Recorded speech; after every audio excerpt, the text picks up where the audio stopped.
Ani Bozo Gela Kasla Checha Hitlich. My name is Joann Restoule and I am Anishinaabe Kwe. I come originally from a beautiful place in Northern Ontario called Dokis Bay, which we call the Bay of the Eagles, Miigwesi. And my family crests are the Wajash, which is the muskrat, and the Miigwesi, which is the eagle. A nice balancing point for me, the ground and the air. And that has helped guide me in the way I walk in this world, helped to balance me and remind me of where I put my feet as I walk on this good path, the path of life.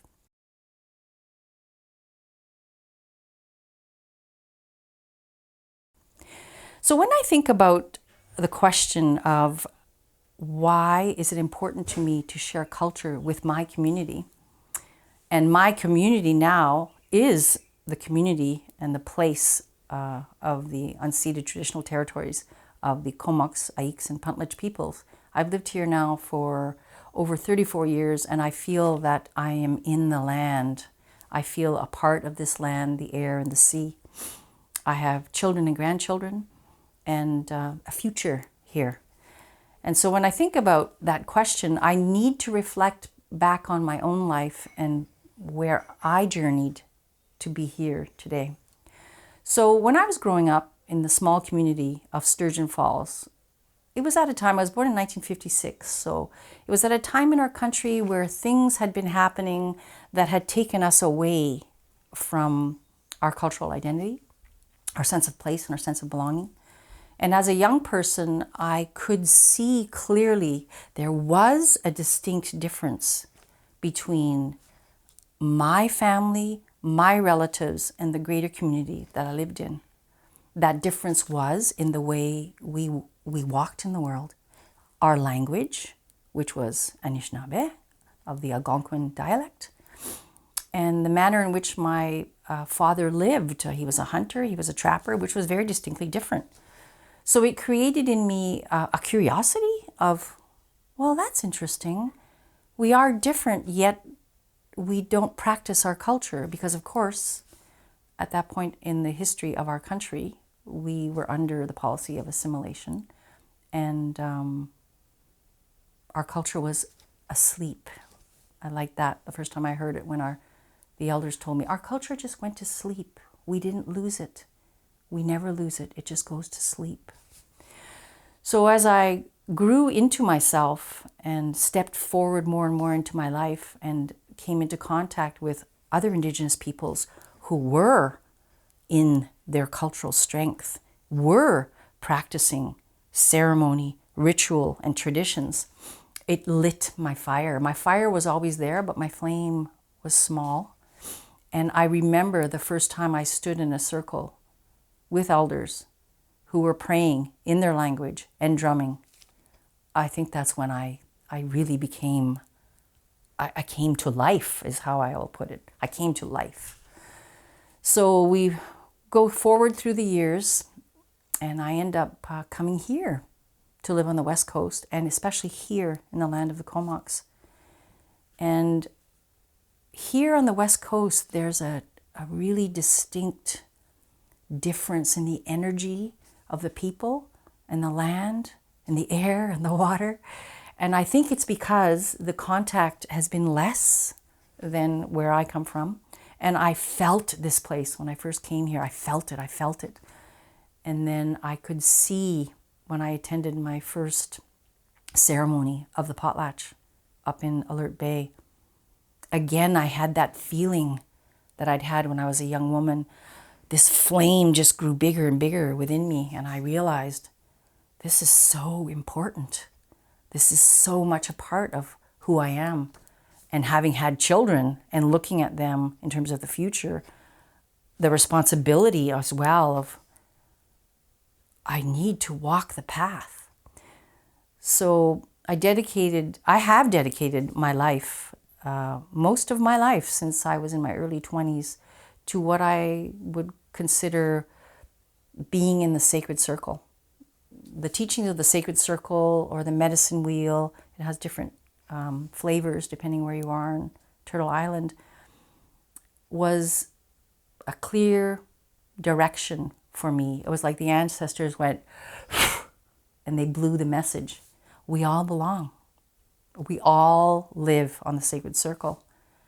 And it gave me, I guess, the strength to step forward and really step into my identity, to ask those questions and to become a part of the ancestral strength that was flowing through me. So living in a community like the Comox Valley, I find this place to be very remarkable.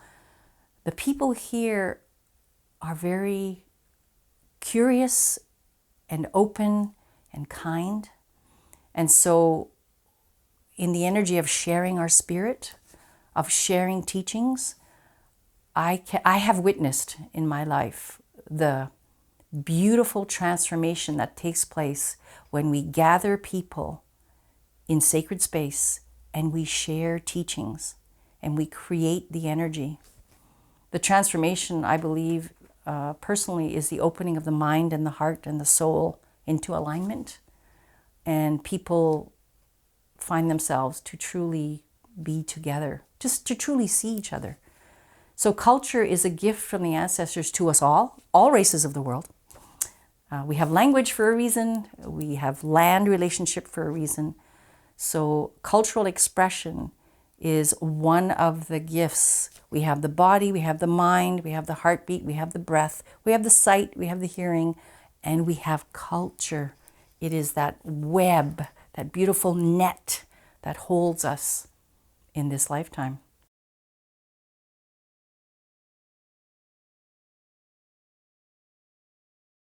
So when I think about the children of today, the youth of today, I become very, very hopeful. When I was growing up, I was distanced from our ancestral teachings and our prophecies for many reasons. And I remember the first time in a circle when I heard the teachings of the seventh fire and the seventh generation, it just like I became awake and I sat up straight. And when I think about that prophecy, what it says is that over the generations, there will come a time, which we are in, when the young people of today, who we call the seventh generation, their fire will burn even brighter. They will be the ones who will look at us and look behind us to the ancestors and bring it into this life. When I look at the way young people are so able to be connected today, there's a gift there in that connection piece of their ability to speak to one another, to reach out. I guess that's one of the gifts of technology. It allows us to be broader and deeper in our connections. And when I see the recognition of the gift and the value of traditional Indigenous knowledge, our teachings, our ceremonies, our origin stories, it's like we are rebuilding, we are healing the past, and we are opening both doors to our big house that we all have for the young people to step in. So I'm very, very excited and very grateful that prophecy is coming, not only for our Indigenous youth, for all youth.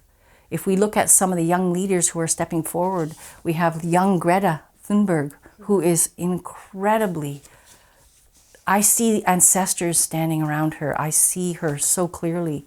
Where I come from, we have the young woman who's now been made the water chief, Autumn Peltier. When she stands and speaks, I see the ancestors around her.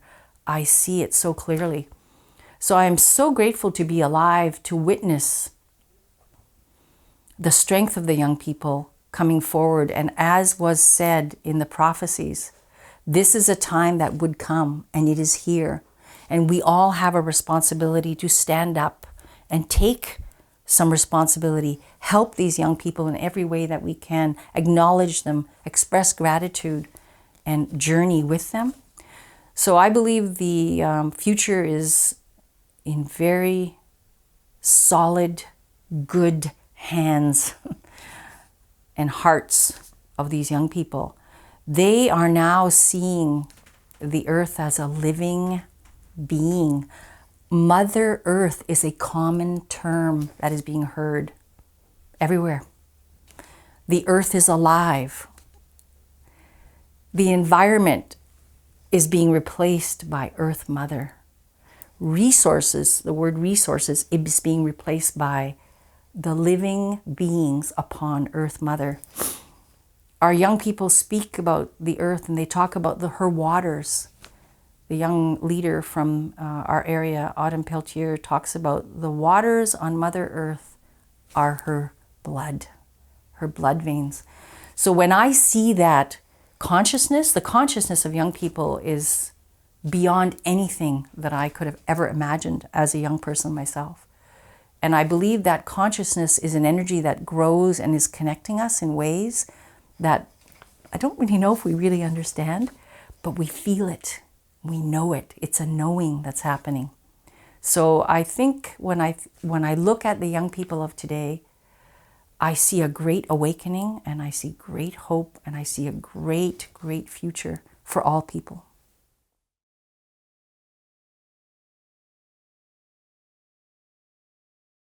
So when we look at where we are today,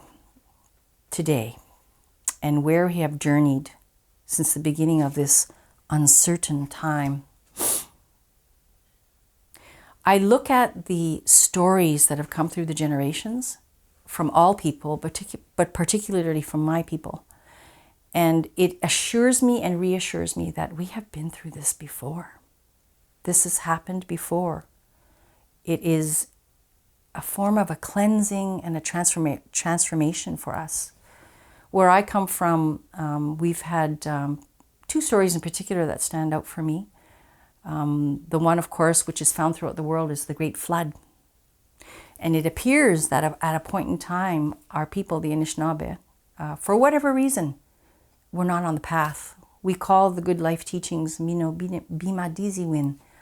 And it's sort of a word that envelops all of the teachings that were given to us that we are to use as we step onto the path of life. And for whatever reasons, people were not practicing in a good way. We're not in balance with the cycles of life. We're not in balance with themselves. We don't really know. And at that point in time in our history, we experienced a great flood. And it came and it cleansed the earth of that energy for renewal. Further on, my understanding is that in the early 1900s, our continent, Turtle Island, experienced the Spanish flu. I didn't know about this. I didn't know about this for a very long time. And the story that I've been told and I've heard and read about is that for our people, it was a time, again, of renewal and transformation. And the use of ceremony, ritual, and spiritual practice helped to guide and strengthen the people.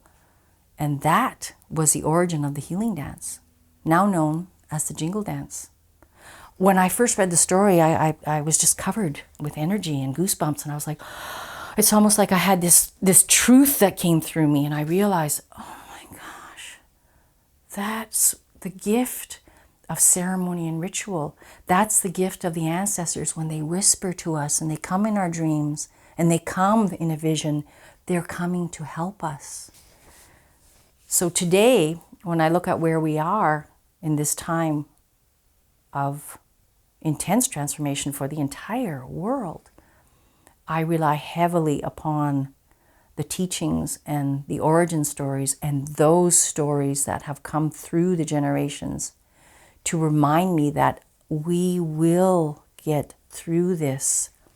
And the way that we can, the path, is by honoring the teachings of our ancestors, honoring those ceremonies, opening ourselves up, our minds, our hearts, and our souls to receiving the gifts, the visions, and the guidance, trying to step away from the fear, trying to step away from that busyness that's out there that's reinforcing the fear, connecting ourselves with the natural world, taking the time, making the effort to separate yourself from that and sit in that sacred space. I am not afraid. I am curious, and I feel deep in my heart that we will get through this. So for me personally, ceremony, ritual, spiritual practice is extremely important in my life. I am very grateful to have been practicing the ceremony of the Sweat Lodge now for over 30, 34, 35 years. And it helps me in so many ways. And I am so grateful for that ceremony in my life to bring me back to who I truly am, to align me in to all of my energies, to ground me upon the earth, and to experience the ancient teachings, to hear the songs, and to know that I am safe, and to trust, to really trust that we will swim through this time together.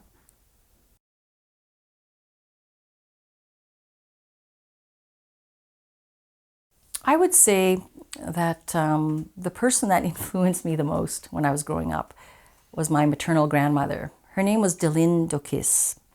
And I was blessed to live with her until I was 6 years old. And I was blessed to have her in my life until I was 18 years old. So when she was born in the early 1900s, a lot was happening in her country. And in her life, she experienced a lot of loss, I would say a lot of loss. She lost her land, she lost her identity, and she lost her children. And that's a story that I didn't know till I was a little older. And when I reflect back on what I observed and witnessed in her presence and how she lived in this world, I can see why I'm sitting here today. And I understand how that influenced me. My grandmother was the kind of person that really demonstrated to me very clearly every day she practiced ritual, spiritual practice, prayer. And I would witness that and I would be very curious.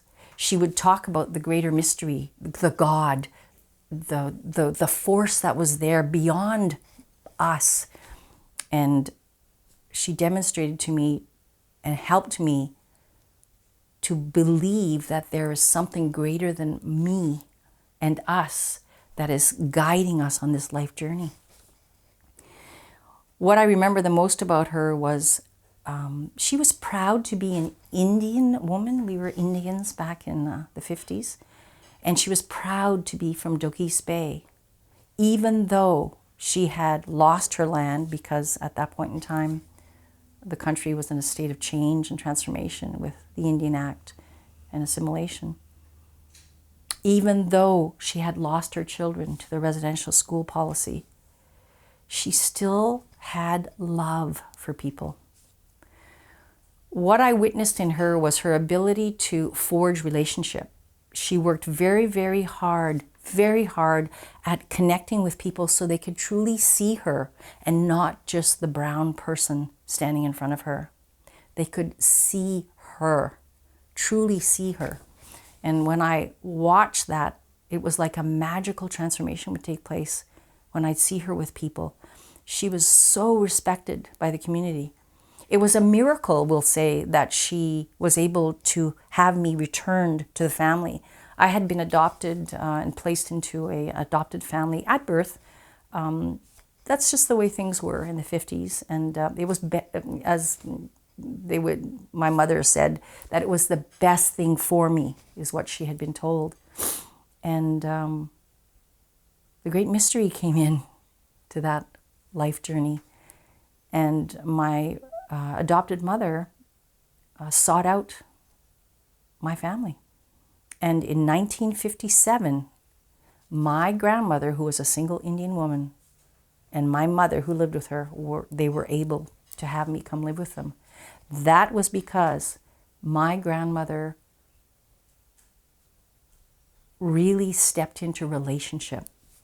So I would say that the greatest teaching she gave me was that all people are good. And that underneath all this confusion and behaviors that we see some of them not so helpful to us on our life journey, if we can get into relationship and truly see one another, it's all about love. She was one of the most loving, caring, service-oriented people I think I've ever known. She taught me the value of being of service. She trained me and guided me to be a person who would be of service in this community. Service to others, service to the earth, service in any way. We're here to help life, she would say. We're here to help one another.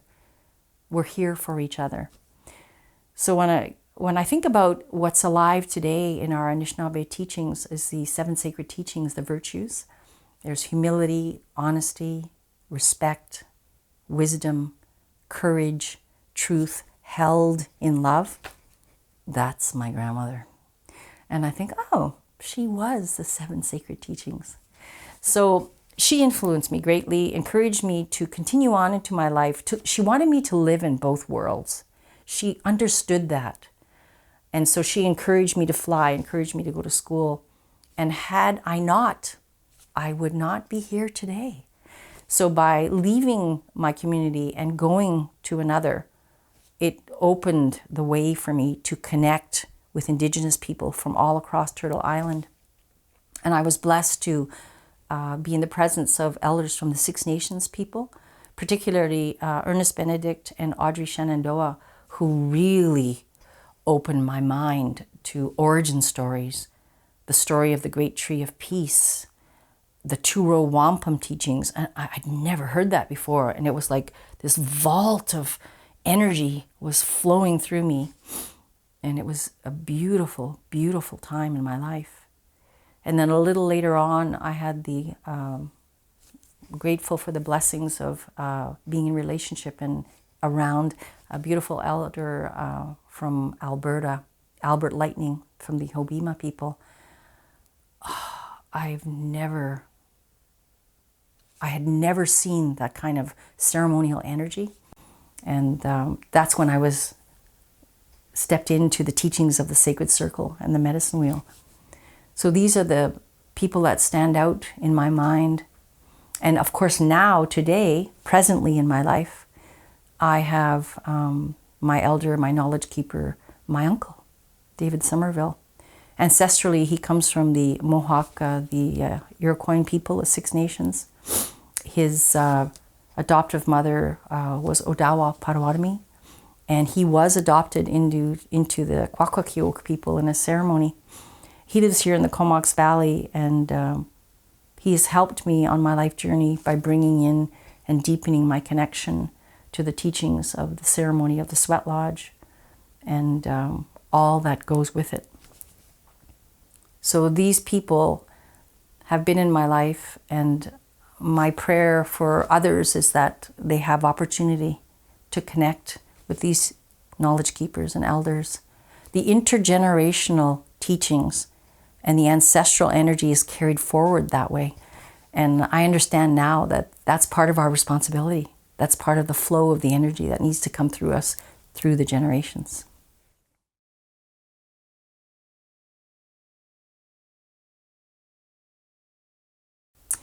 When I think about what my prayer would be for Mother Earth, I would say that my hope and my personal prayer is that all of us have the opportunity to open our minds, our hearts, our souls, our very essence as human beings to the realization that we are all one. The earth is our mother. We live upon her. She is alive. We are connected to all living things. We are a part of the whole. We are not separate. I see that energy coming forward. I see that awakening happening. So how I would like to truly offer my prayer to Mother Earth is with this prayer. Creator, Maker of breath, we give thanks for the beauty and the blessings of this day. We give thanks for the gift of our breath for yet another day. We honor and acknowledge Grandmother Moon, Grandfather Sun.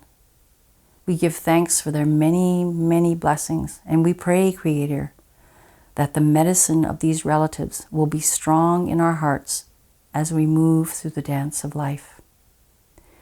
We honor and acknowledge Mother Earth, Father Sky, Aunties the clouds, Uncles the stars. We give thanks for their many, many blessings, and we pray, Creator, that the medicine of these relatives will be strong in our hearts as we move through this dance of life. We honor and acknowledge the 4 storm energies: east wind, south wind, west wind, north wind. We give thanks for their many blessings, and we pray, Creator, that the medicine of these relatives will be strong in our hearts as we move through the dance of life. We honor and acknowledge the 4 sacred colors: yellow, red, black, and white. For not only do they represent the human family, the universal human family, when you mix them together, they are the color of the earth, our mother. We give thanks for these many blessings, and we pray, Creator, that the medicine of these relatives will be strong in our hearts as we move through the dance of life. We give thanks for the stone people, the mountains, the hills, the valleys, the prairies, the streams, the rivers, the lakes, and the great salt water. We give thanks for their many, many blessings, and we pray, Creator, that the medicine of these relatives will be strong in our hearts as we move through the dance of life. We give thanks for the winged ones, the 4-leggeds, the creepy crawlies, the swimmers. We give thanks for their many blessings, and we pray, Creator, that the medicine of these relatives will be strong in our hearts. We give thanks for the plant clans, for the plant clans teach us. They teach us about beauty, serenity, peace, harmony, and love. We give thanks for their many blessings, and we pray, Creator, that the medicine of these relatives will be strong in our hearts as we move through the dance of life. Creator, we are truly grateful for all of these blessings. We are truly grateful for this gift of our life. Aho, we are all one, all my relations.